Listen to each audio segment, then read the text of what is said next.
उत्तर प्रदेशच्या सहारनपूरमध्ये एका एटीएममध्ये गर्भवती महिलेची गोळी झाडून हत्या करण्यात आली.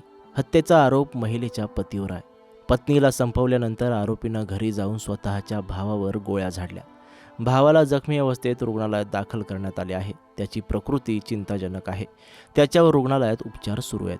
पत्नी जफरा परवीनचे आपला भाऊ रिहान सिद्दीकीशी अनैतिक संबंध असल्याचा संशय जिशानला होता.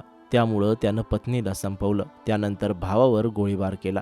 सध्या आरोपी फरार आहे. पोलिसांकडून त्याच्या अटकेचे प्रयत्न सुरू आहेत. घटना सहारनपूरच्या रायवालातील आहे.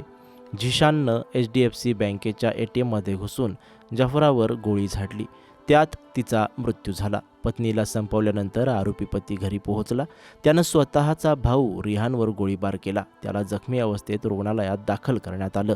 घटनेची माहिती मिळताच पोलिसांनी ATM परिसर गाठला आणि जफरा परवीनचा मृतदेह ताब्यात घेऊन तो शवविच्छेदनासाठी पाठवला.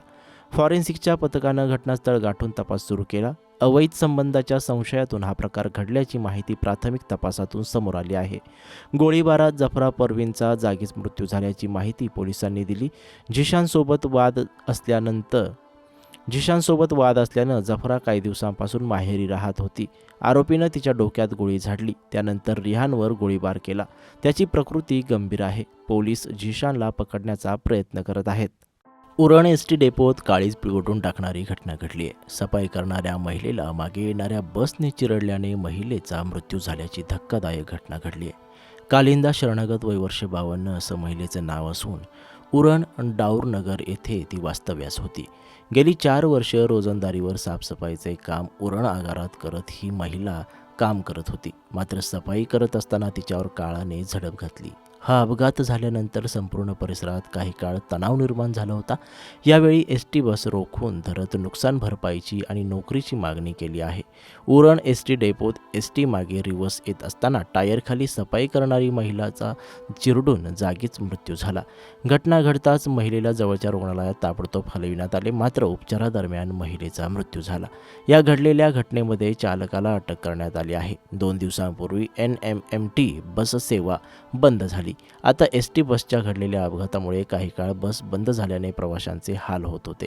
यावेळी अचानक दुसऱ्या बसच्या चालकाने गाडी मागे घेत असताना महिलेचे लक्ष नसल्यामुळे तिच्या अंगावरून मागील टायर गेल्याने ती जबर जखमी झाली. महिलेस उपचारासाठी इंदिरा गांधी ग्रामीण रुग्णालयात दाखल करण्यात आले. उपचारादरम्यान सदर महिला मयत झाली. यानंतर वातावरण चांगलेच तापले होते. नातेवाईकांनी तर बस डेपोतून बस बाहेर पडू दिल्या नाहीत. यामुळे काही वेळ बस वाहतूक बंद पडली. घटनास्थळी पुणे मुंबई प्रादेशिक उपव्यवस्थापक श्रीनिवास जोशी व इतर अधिकारी दाखल झाले. तसेच उरण पोलीस ठाण्याचे निरीक्षक कांबळे, भाजपचे रवी भोईर यांनी यातून मार्ग काढण्याचा प्रयत्न केला. त्यावेळी मयताच्या नातेवाईकांनी वारसास कायमस्वरूपी नोकरी देण्याची मागणी लावून धरली. डेपोतून बस जाऊ दिल्या जात नसल्याने वाहतूक बंद पडली होती.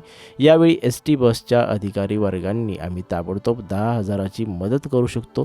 त्यानंतर काही दिवसांनी आमच्या फंडातून 10 लाख रुपयांची मदत करू व नोकरीचा प्रस्ताव वरिष्ठांकडे सादर केला जाईल, असे पुणे मुंबई प्रादेशिक उपव्यवस्थापक श्रीनिवास जोशी यांनी सांगितले.